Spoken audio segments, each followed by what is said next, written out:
ولا یزال الذین کفروا انجام متکبرین انجام متکبرین، اور ہمیشہ رہیں گے وہ لوگ جنہوں نے کفر کیا، فی مریۃ منہ، شک میں رہیں گے اس قرآن سے، اور ہمیشہ رہیں گے وہ لوگ جنہوں نے کفر کیا شک میں اس قرآن سے، حتی تأتیہم الساعۃ بغتۃ، یہاں تک کہ آ جائے گی اچانک ان پر قیامت،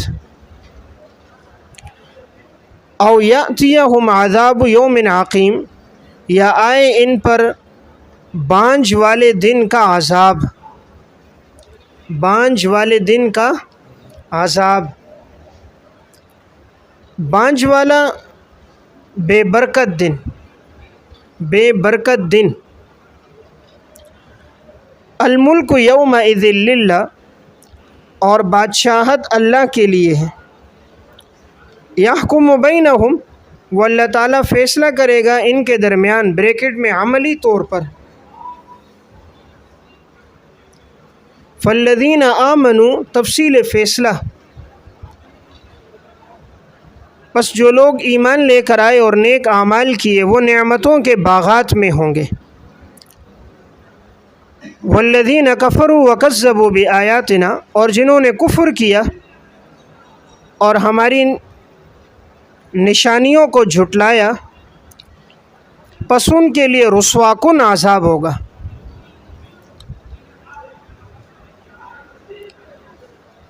دیکھیں ان آیات میں فرمایا کہ ہمیشہ وہ لوگ شک میں رہیں گے اس قرآن کے بارے میں، یہاں تک کہ اچانک ان پر قیامت قائم ہو جائے گی، اور یا ان پر عذاب آ جائے گا ایسے دن میں جو بانجھ دن ہوگا۔ یعنی اشارہ اس طرف ہے کہ جو لوگ قرآن کا انکار کر رہے ہیں، یا تو یہ لوگ قیامت کا انتظار کر رہے ہیں اور وہ آئے گی اور ان کو پتہ ہی نہیں ہوگا، اور یا ان پر عذاب ایک ایسے دن میں آئے گا جو بانجھ ہوگا، یعنی ان کے لیے گویا کہ بابرکت دن نہیں ہوگا، نامبارک دن ہوگا، جس دن یہ عذاب سے بچ نہیں سکیں گے۔ او یاتیہم، اس کے نیچے لکھیں منع الخلو، منع الخلو، آپ نے پڑھا نا مانعۃ الجمع جس کو کہتے ہیں، کہ جمع ہونا منع ہے، ایک ہوتا ہے مانعۃ الجمع، ایک ہوتا ہے مانعۃ الخلو۔ مانعۃ الجمع کا معنی ہوتا ہے جمع ہونا منع ہو، مانعۃ الخلو کا مطلب ہے خالی ہونا منع ہو، یعنی دونوں باتیں نہ ہو ایسا نہیں ہو سکتا، دونوں میں کوئی ایک بات ہوگی۔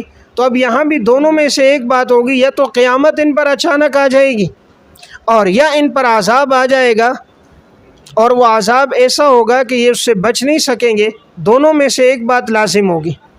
ایسا نہیں ہو سکتا کہ دونوں نہ ہوں، نہ عذاب آئے اور نہ قیامت آئے، نہ عذاب آئے اور نہ قیامت آئے، ایسا نہیں ہو سکتا، دونوں میں سے ایک بات لازم ہوگی، یا تو اللہ ان کو عذاب دے دے گا اور یا اچانک ان پر قیامت آئے گی۔ اس لیے کہ بادشاہت اللہ کے لیے ہے، اور اللہ عملی فیصلہ کرے گا ان کے درمیان۔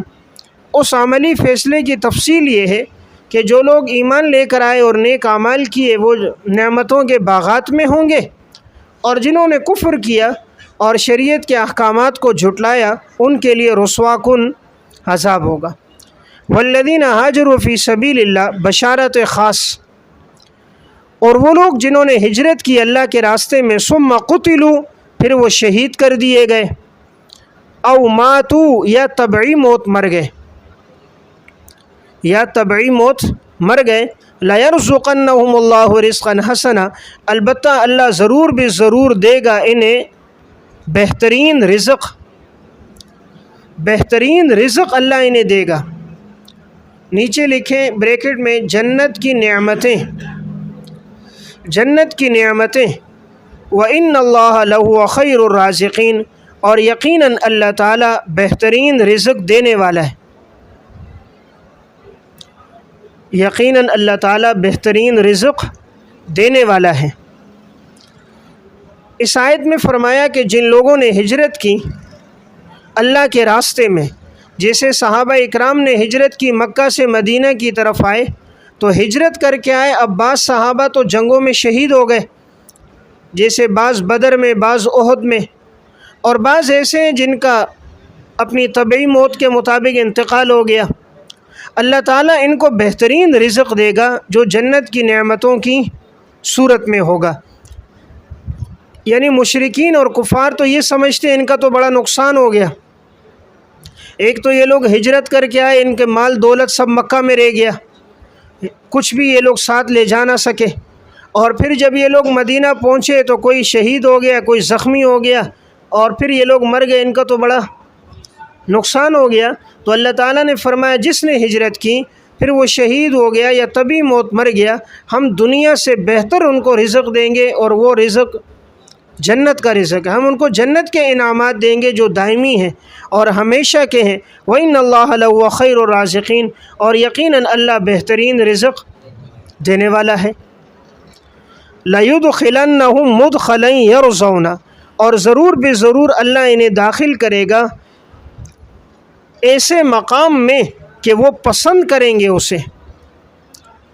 اللہ داخل کرے گا ایسے مقام میں، ایسی جگہ میں، یرضونہ کہ وہ پسند کریں گے اسے. اور یقیناً اللہ تعالیٰ جاننے والا بردبار ہے. یعنی صحابہ اکرام نے جو ہجرت کی، اپنے گھر بار کو چھوڑا، اللہ اس سے بہترین گھر اور ٹھکانہ دے گا، وہ جنت.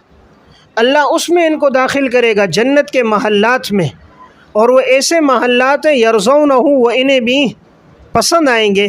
اپنے گھروں کو، اپنی نعمتوں کو دیکھ کر، جنت کے انعامات دیکھ کر انہیں بہت پسند آئیں گے. یقیناً اللہ جاننے والا ہے. اس کا مطلب کہ دنیا میں تو بظاہر دیکھا جائے اب کافروں کو غلبہ ملا، مسلمان شہید ہو گئے، زخمی ہو گئے، تو بظاہر دیکھا گیا احد میں بھی مسلمانوں کو نقصان ہوا. تو کافروں کو اگر کہیں غلبہ ہو رہا ہے، مسلمان کو ظاہری شکست ہے یا شہید ہو رہا ہے یا زخمی ہو رہا ہے، تو اللہ ساری باتوں کو جانتا ہے اور حلیم ہے، فوراً سزا نہیں دیتا، بردبار ہے.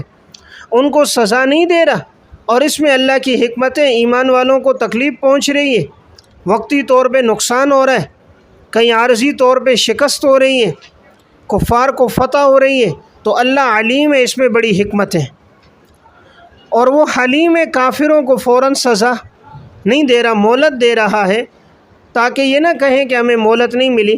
تو اللہ نے ان کو مہلت دی ہے، اور وقتی طور پہ اگر کسی کافر کو اللہ نے فتح دے دی تو یہ اللہ کی حکمت کے پیش نظر تھا، تاکہ یہ دنیا کی نعمتوں سے فائدہ لیں اور ان کے لیے سزا بھی پھر دگنی ہو.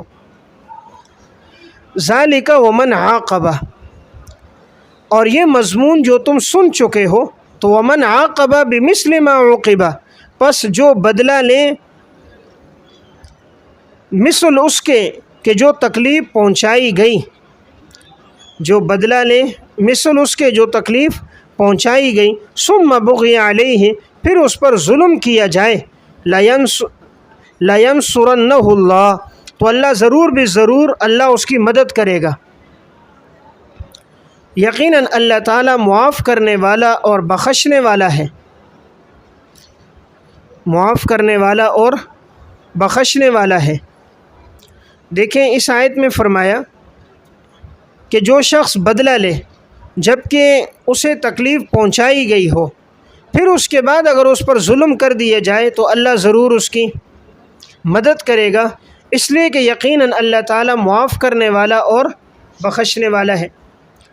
پہلی صورت تو یہ ہوتی ہے کسی پر ظلم ہو اور وہ اس کو معاف کر دے. ایک صورت ہے کسی پر ظلم کیا گیا تو شریعت کا تقاضا حکم یہ ہے کہ انسان اس کو معاف کر دے، تو اللہ کے ہاں اس کے لیے بہت بڑا اجر ہے. اور دوسری صورت یہ ہے کہ کسی پہ ظلم ہوا اور وہ اپنا بدلہ لے، تو اب اگر وہ اپنا بدلہ لے لیتا ہے برابر سرابر تو ٹھیک ہے، پھر اس کے بعد اگر دوبارہ اس پر ظلم کیا گیا تو اب اللہ اس کی مدد کرے گا. اللہ تعالیٰ نے فرمایا کہ اب ہم اس کی مدد کریں گے کہ پہلے اس نے ظلم کیا، اس نے برابر بدلہ لے لیا، لیکن اب اگر وہ دوبارہ ظلم کر رہا ہے اور یہ خاموش ہے اور اس سے بدلہ نہیں لے رہا، تو اللہ رب العزت کی اب مدد آئے گی، اور یقیناً اب اللہ ان کو بڑی عبرتناک سزا دے گا. انہوں نے جو پہلی مرتبہ اس سے بدلہ لیا تو اس بدلہ لینے میں اگر کوئی کمی بیشی ہو بھی گئی تو اللہ تعالیٰ معاف کرنے والا ہے اور بخشنے والا ہے. تو بدلے کے دوران اگر اعتدال نہ رہا، کچھ افراد تفریط ہو گئی، تو اللہ اسے معاف کرے گا۔ ذالک بأن اللہ، یہ غلبہ جو مومنین کے لیے ہے، یہ غلبہ جو مومنین کے لیے اس وجہ سے بأن اللہ یولج اللیل فی النہار، کہ یقیناً اللہ داخل کرتا ہے رات کو دن میں اور دن کو داخل کرتا ہے رات میں، اور یقیناً اللہ سننے والا دیکھنے والا ہے۔ ذالک بأن اللہ عنوان ہے سبب غلبہ، سبب غلبہ بریکٹ میں کہ اللہ متصرف فی الامور ہے، اللہ متصرف فی الامور ہے۔ دیکھیں اشارہ اس طرف ہے کہ اللہ کیسے ان سے بدلہ لے گا، تو کہا بھئی دیکھتے نہیں ہو، اللہ رب العزت تو قادر ہے، اور اللہ جب رات کو دن میں داخل کر سکتا ہے، دن کو رات میں کر سکتا ہے، جو اس سے کئی گنا طاقتور مخلوقات ہیں، سورج چاند ستاروں کا نظام، جب اللہ ان میں تصرف کر سکتا ہے، کبھی دن کو بڑا کرتا ہے، کبھی رات کو چھوٹا، کبھی رات کو بڑا کیا، کبھی دن کو چھوٹا، سردی گرمی کے یہ ایام، تو جو اللہ ان میں تصرف کر سکتا ہے وہ قادر ہے، تمہارے دشمن کو وہ اللہ سزا بھی دے سکتا ہے۔ وہ اللہ تعالیٰ سننے والا ہے، یعنی مومنین پر جو یہ لوگ ظلم کر رہے ہیں اور مومن اللہ کو پکار رہا ہے، تو اللہ مومنین کی پکار سن بھی رہا ہے، اور اللہ دیکھ رہا ہے، ان کافروں کا ظلم و ستم بھی دیکھ رہا ہے، اور مومنین کا ان کو معاف کرنا بھی اللہ دیکھ رہا ہے، تو اب اللہ کی مدد آئے گی۔ ذالک بأن اللہ، سبب غلبہ نمبر 2،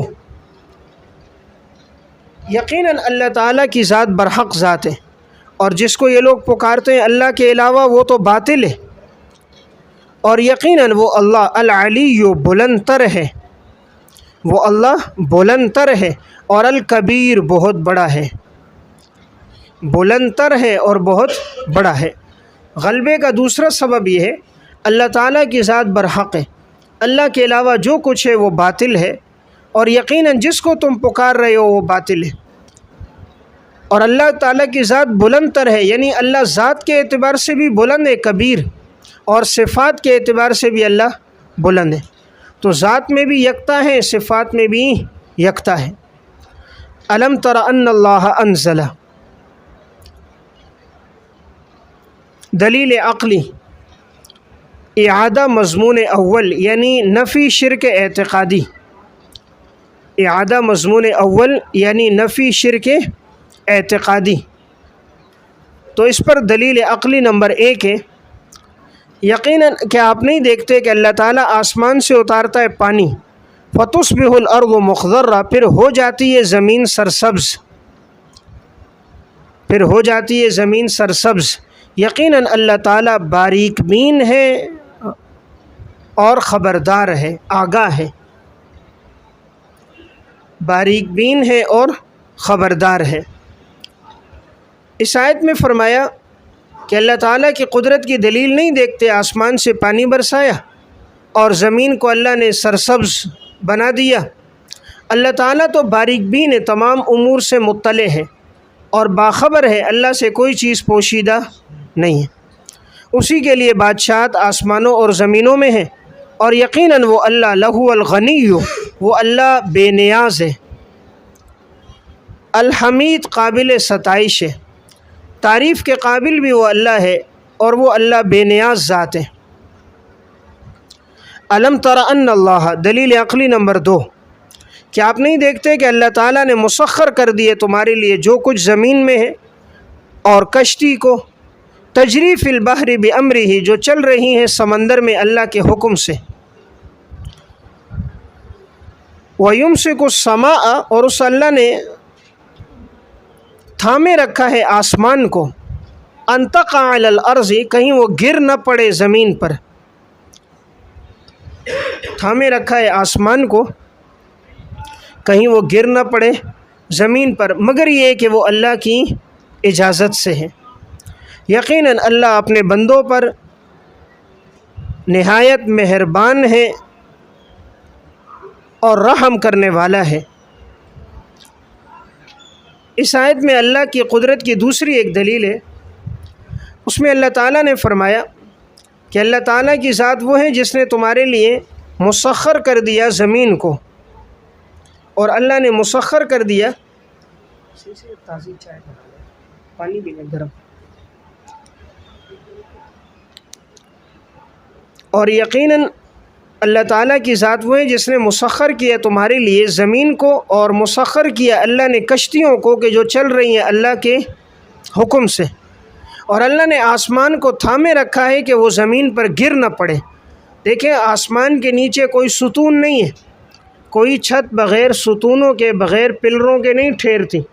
اب اس چھت کو اللہ نے روک کے رکھا ہے، اگر اللہ تعالیٰ اس کو چھوڑ دے تو یہ آسمان گر پڑے، کوئی باقی نہ بچے، تو کہا اللہ نے اپنے حکم سے اس کو روک کے رکھا ہے۔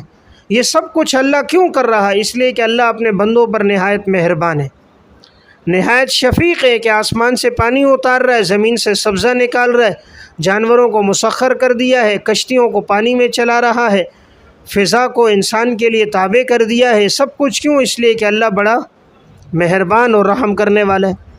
وَهُوَ الَّذِي أَحْيَاكُمْ، دلیل عقلی نمبر 3، اور وہ اللہ وہ ہے کہ جو زندہ کرتا ہے تمہیں، ثُمَّ يُمِيتُكُمْ، پھر تمہیں موت دے گا، ثُمَّ يُحْيِيكُمْ، پھر تمہیں دوبارہ زندہ کرے گا۔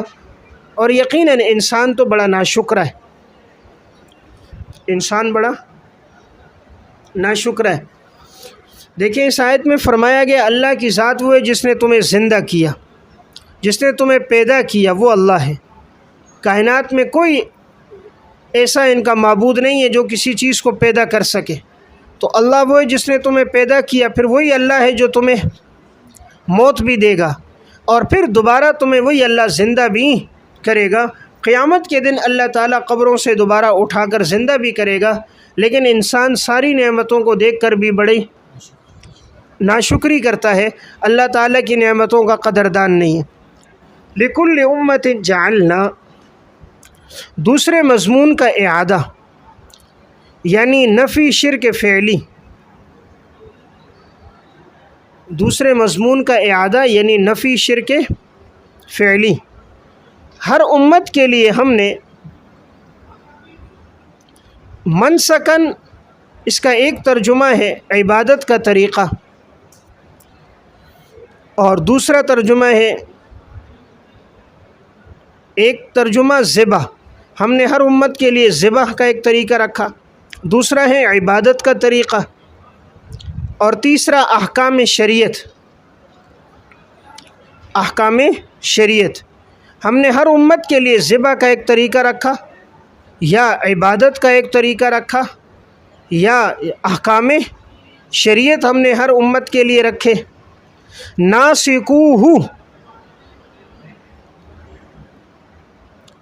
کہ ہم نے ہر امت کے لیے عبادت کا ایک طریقہ رکھا کہ وہ اس کو بجا لانے والے ہیں، اس کو ناسکوہ بجا لانے والے، کرنے والے ہیں، بجا لانے والے ہیں اس کو۔ فلا ینازعنک فی الامر، پس نہ وہ جھگڑیں آپ سے اس معاملے میں، نہ وہ جھگڑیں آپ سے اس معاملے میں۔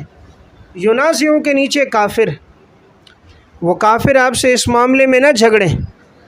وَادْعُ إِلَىٰ رَبِّكَ، اور وہ بلائیں، آپ انہیں بلائیں اپنے رب کی طرف، یقیناً آپ سیدھے راستے پر ہیں۔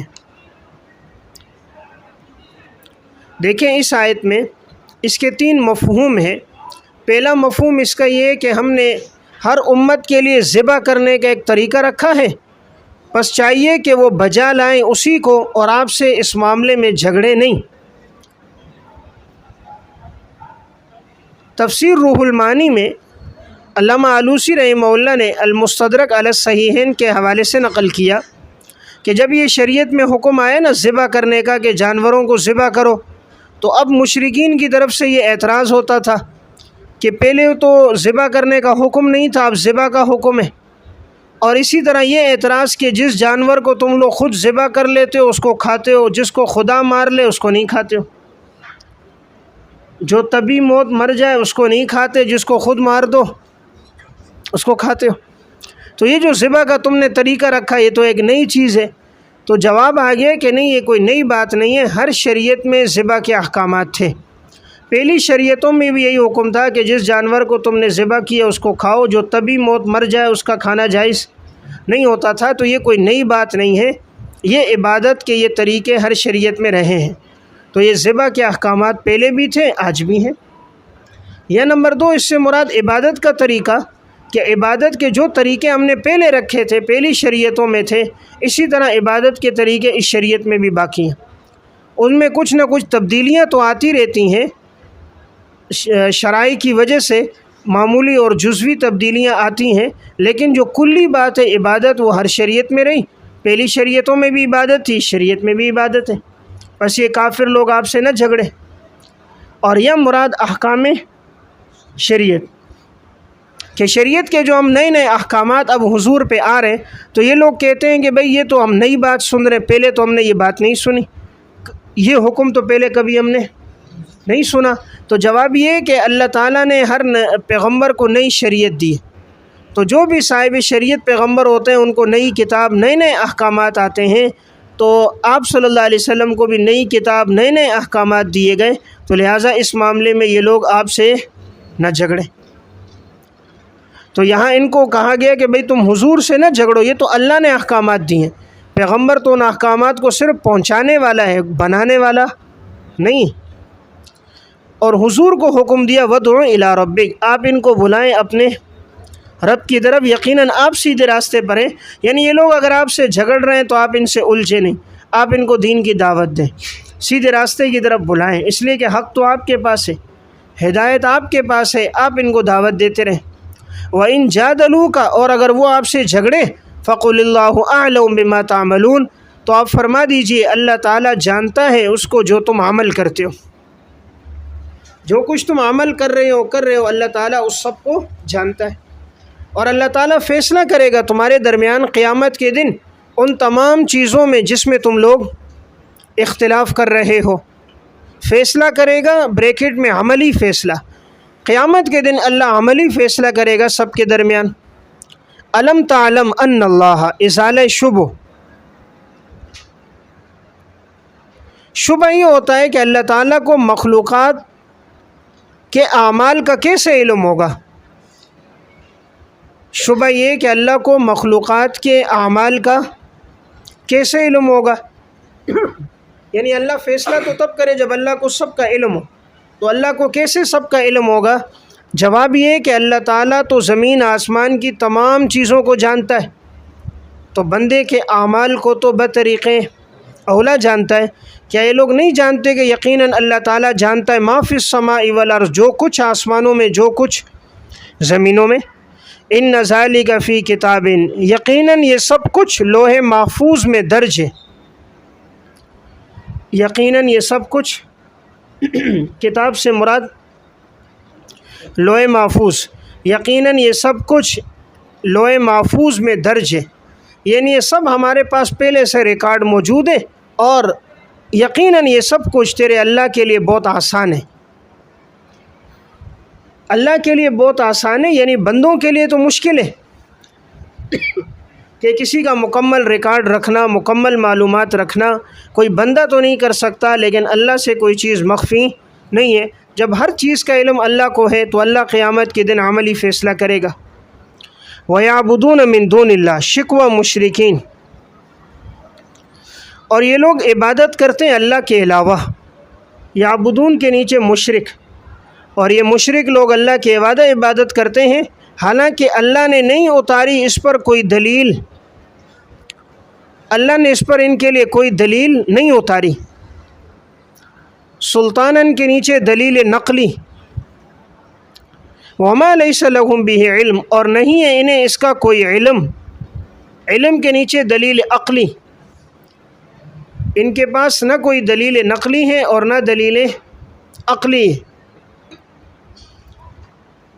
گرم پانی ملے، نہ ہی ان کے پاس کوئی دلیل نقلی ہے اور نہ ان کے پاس کوئی دلیل عقلی ہے۔ وما للظالمین من نصیر، اور نہیں ہے ظالموں کے لیے کوئی مددگار، یعنی یہ لوگ جو اللہ کے ساتھ شریک ٹھہرا رہے ہیں ان کے پاس تو اس پر کوئی دلیل نقلی نہیں ہے کہ کوئی اللہ نے انہیں خود کہا ہو یا پہلی شریعتوں میں کوئی حکم ہو کہ تم اللہ کے ساتھ شریک ٹھہراؤ، اور کوئی علمی اور عقلی دلیل بھی ان کے پاس نہیں ہے۔ وَإِذَا تُتْلَىٰ عَلَيْهِمْ آيَاتُنَا عناد بر اہل حق،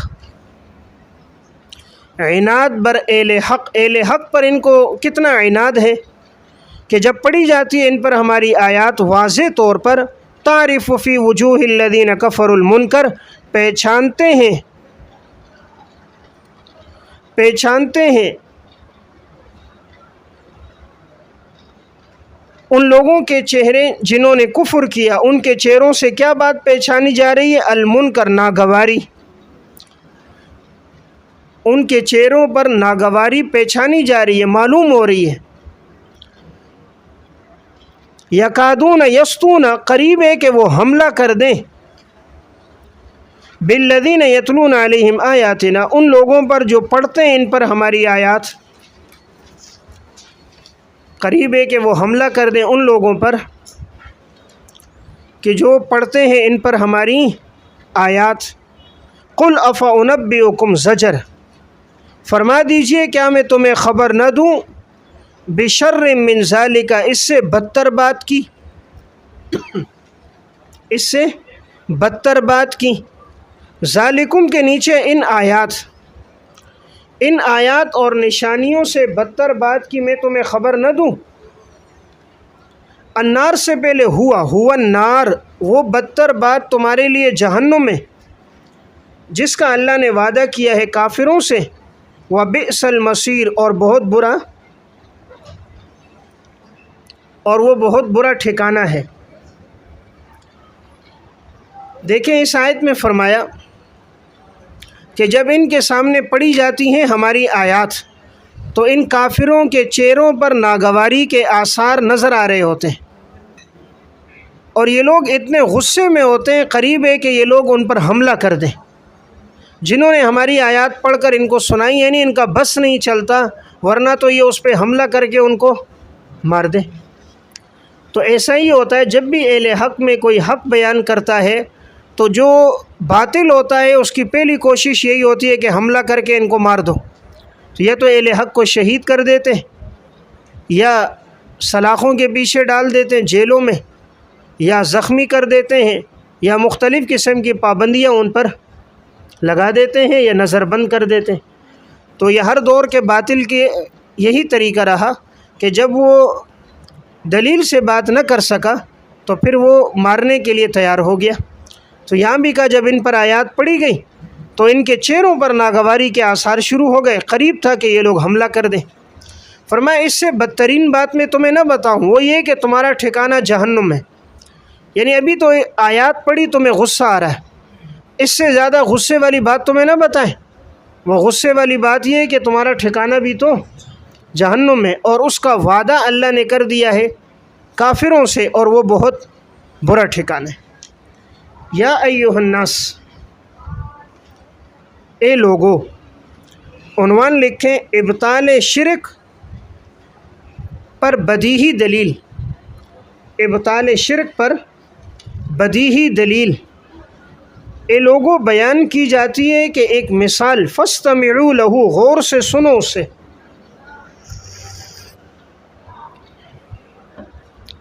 پس تم غور سے سنو، کان لگا کر سنو اسے۔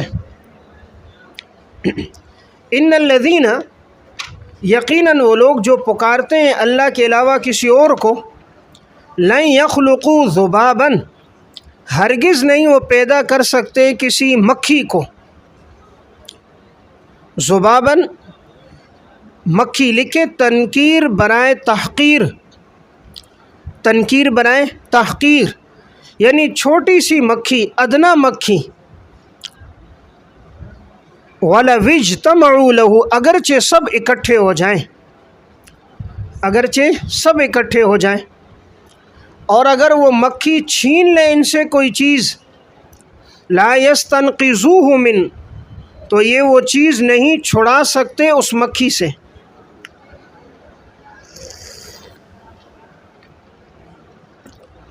تو یہ چیز نہیں وہ چھڑا سکتے اس مکھی سے۔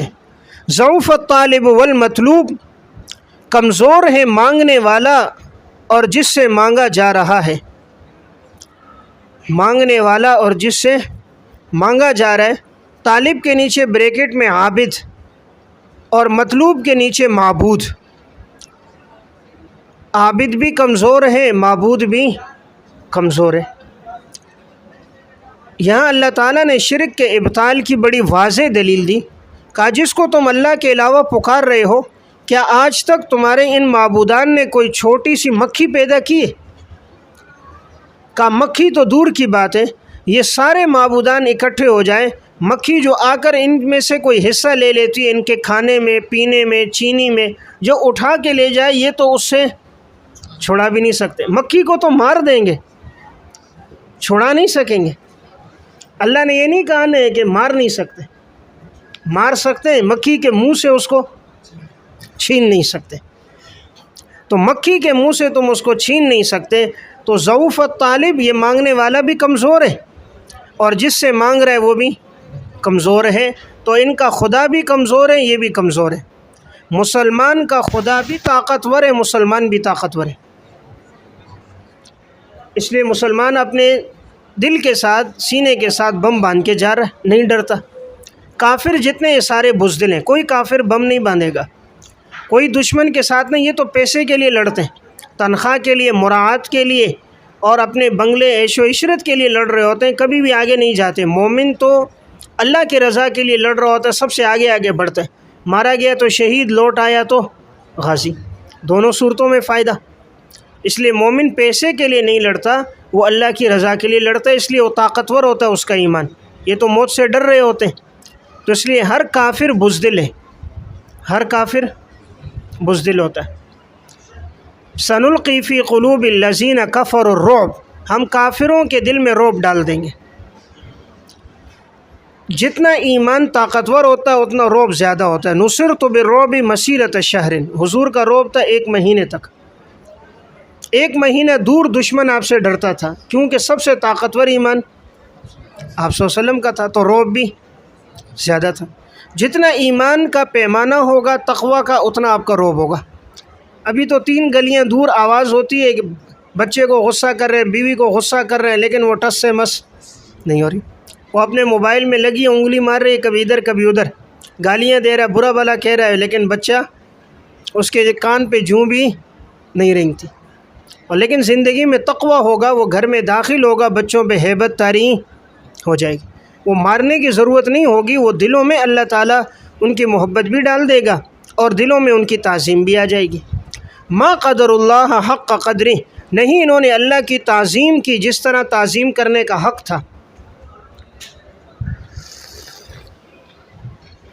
یقیناً اللہ تعالیٰ طاقتور ہے، غالب ہے، یعنی انہوں نے اللہ تعالیٰ کی تعظیم نہیں کی، اللہ کو پہچانا نہیں جس طرح کہ اللہ کو پہچاننے کا حق تھا، اس لیے کہ سب سے طاقتور ذات اللہ کی ہے اور غالب ذات اللہ کی ہے۔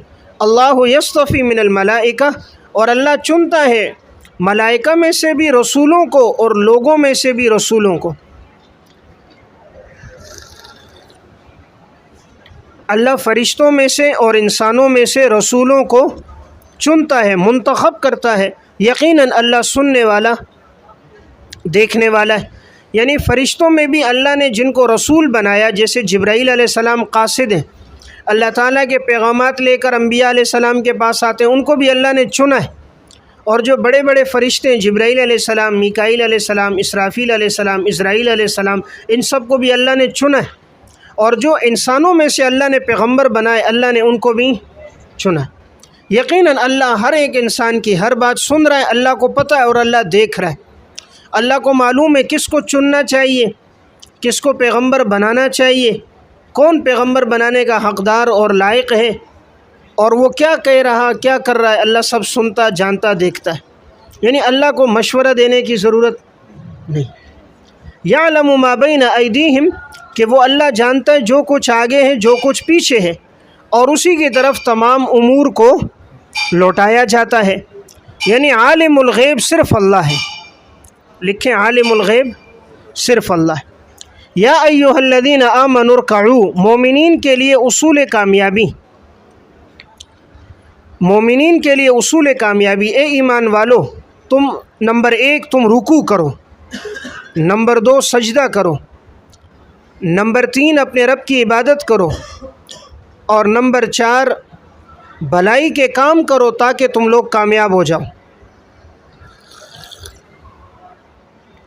نمبر 5، تم لوگ جہاد کرو اللہ کے راستے میں جس طرح جہاد کرنے کا حق ہے۔ تم جہاد کرو اللہ کے راستے میں جس طرح جہاد کرنے کا حق ہے۔ هو اجتباکم، اس اللہ نے تمہیں چنا ہے۔ وما جعل علیکم، اور نہیں رکھا اللہ نے تمہارے لیے دین میں من حرج، کوئی تنگی، اللہ نے دین میں کوئی تنگی نہیں رکھی۔ ملت ابیکم، اس سے پہلے الزمو، تم لازم پکڑو ابراہیم علیہ السلام کی ملت کو، مذہب کو، ابراہیم علیہ السلام کی پیروی کرو۔ ہوا کے نیچے لفظ اللہ، اور اللہ وہ ہے جس نے تمہارا نام رکھا ہے مسلمان، اور یا ابراہیم علیہ السلام، تو ہوا ضمیر کا مرجع یہ لفظ اللہ ہے یا ابراہیم علیہ السلام، کہ وہ ابراہیم علیہ السلام جس نے نام رکھا تمہارا مسلمان، من قبل، اس قرآن سے پہلے، وفی ھذا، اور اس قرآن میں بھی، اور اس قرآن میں بھی، تاکہ وہ رسول گواہ ہو تم پر اور تم لوگ گواہ ہو تمام لوگوں پر۔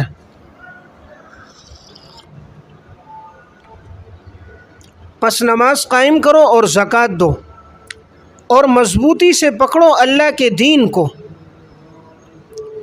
وہی اللہ تمہارا کارساز ہے، وہ بہترین کارساز ہے اور بہترین مددگار ہے۔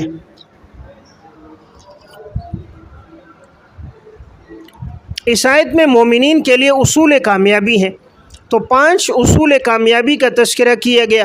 نمبر 1 رکوع کرو، نمبر 2 سجدہ کرو، نمبر 3 عبادت کرو، نمبر 4 بھلائی کے تمام کام کرو، اور نمبر 5 اللہ کے راستے میں جہاد کرو۔ اب یہاں جہاد سے کیا مراد ہے؟ ایک قول تو یہی ہے کہ جہاد سے مراد وہی جہاد فی سبیل اللہ، اللہ کے راستے میں لڑنا ہے۔ دوسرا قول یہ ہے کہ یہاں جہاد سے مراد اپنے نفس کے ساتھ مجاہدہ کرنا ہے، یعنی اپنے نفس کے ساتھ مجاہدہ کرنا ہے، نفس کی بات نہیں ماننی، شریعت کے احکامات پہ چلنا ہے۔ اس کی وجہ یہ ہے کہ یہ سورت مکی ہے اور جہاد کے احکامات تو مدینہ میں آئے تھے، اس لیے مفسرین میں بہت سے مفسرین کے یہ رائے ہے کہ یہاں مراد جہاد سے اپنے نفس کے ساتھ جہاد کرنا مراد ہے، کہ انسان اپنے نفس پر نہ چلے، نفس کے خلاف جہاد کرے، مجاہدہ کرے۔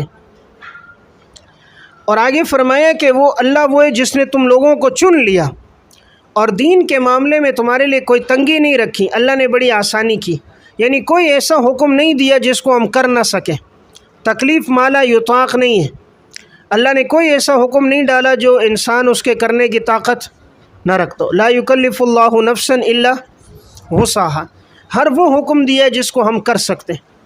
اگر کہیں کرنا مشکل لگ رہا ہے، وہ یا ماحول کی وجہ سے مشکل لگ رہا ہے، یا افراد کی وجہ سے مشکل لگ رہا ہے، یا ایمان کی کمزوری کی وجہ سے مشکل لگ رہا ہے، ورنہ فی نفسی ہی کوئی عمل مشکل نہیں ہے۔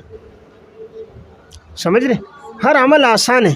یا تو ماحول، مثلا ایک آدمی یہود و نصارہ کے ماحول میں اس کے لیے نماز پڑھنا، عبادت کرنا مشکل ہو رہی ہے، یا ایمان کی کمزوری ہے، گناہوں اور ظلمت میں زندگی گزر گئی، اب عبادت اس کو مشکل نظر آ رہی ہے، یا دین سے دوری کی وجہ سے وہ مشکل لگ رہا ہے، ورنہ فی نفسی ہی شریعت کا کوئی حکم انسان پہ گراں نہیں ہے، اللہ نے بڑے آسان دیے اور ایسی مشقت نہیں رکھی۔ بعض وہ جو پہلی شریعتوں میں تھی کہ نجاست لگ گئی کپڑا کاٹ دو، توبہ ہے اپنے آپ کو قتل کر دو، چوتھائی مال اللہ کے راستے میں دے دو، کپڑے پہ نجاست لگ گئی جسم کا گوشت کاٹ دو، کپڑے پہ لگی کپڑا کاٹ دو، اللہ نے ایسے سخت احکامات نہیں دیے۔ آگے فرمائے ابراہیم علیہ السلام کی ملت کو پکڑو، اور وہ اللہ ہے جس نے تمہارا نام مسلمان رکھا، یا ابراہیم علیہ السلام ہے جس نے تمہارا نام مسلمان رکھا اس قرآن سے پہلے۔ ابراہیم علیہ السلام تو قرآن سے اور آپ صلی اللہ علیہ وسلم کی سے پہلے آئے نا، حضور کی بعثت سے پہلے ابراہیم علیہ السلام آئے، اور انہوں نے تمام کا نام کیا رکھا؟ مسلمان رکھا، اور اس قرآن میں بھی اللہ نے سب کا نام مسلمان رکھا۔ اب ابراہیم علیہ السلام کی وہ دعا سورہ بقرہ آیت نمبر 128، ربنا وجعلنا مسلمین لک، وَمِن ذُرِّيَّتِنَا أُمَّةً مُسْلِمَةً لَكَ، کہ اے اللہ تو ہم دونوں کو بھی اپنا فرما بردار بنا، اور یا اللہ ہماری امت میں جو اولاد پیدا اس کو بھی فرما بردار بنا۔ تو کیا نام رکھا؟ مسلمان۔ اور اس قرآن میں بھی اللہ نے تمہارا نام مسلمان رکھا تاکہ وہ رسول تم پہ گواہی دے اور تم لوگوں پر گواہی دو۔ اب رسول نے ہم پر گواہی دی، ہمیں بتایا کہ جتنے بھی انبیاء علیہ السلام آئے انہوں نے پیغام پہنچا دیا تھا، لیکن ان کی امتوں نے ان پر ایمان نہیں لایا، تو رسول نے ہمیں بتایا، اور یہ امت پہلی امتوں پر گواہی دے گی۔ پہلی امتوں کو کہے گی تم نے اپنے پیغمبر کی بات نہیں مانی، جھٹلایا، اب جہنم میں جا رہے ہو۔ وہ لوگ کہیں گے تمہیں کیسے پتہ چلا، تم تو اس وقت نہیں تھے۔ تو یہ امت کہے گی ہمیں ہمارے پیغمبر نے بتایا۔ تو پیغمبر ہم پہ گواہی دے رہا ہے اور یہ امت لوگوں پہ گواہی دے رہی ہے۔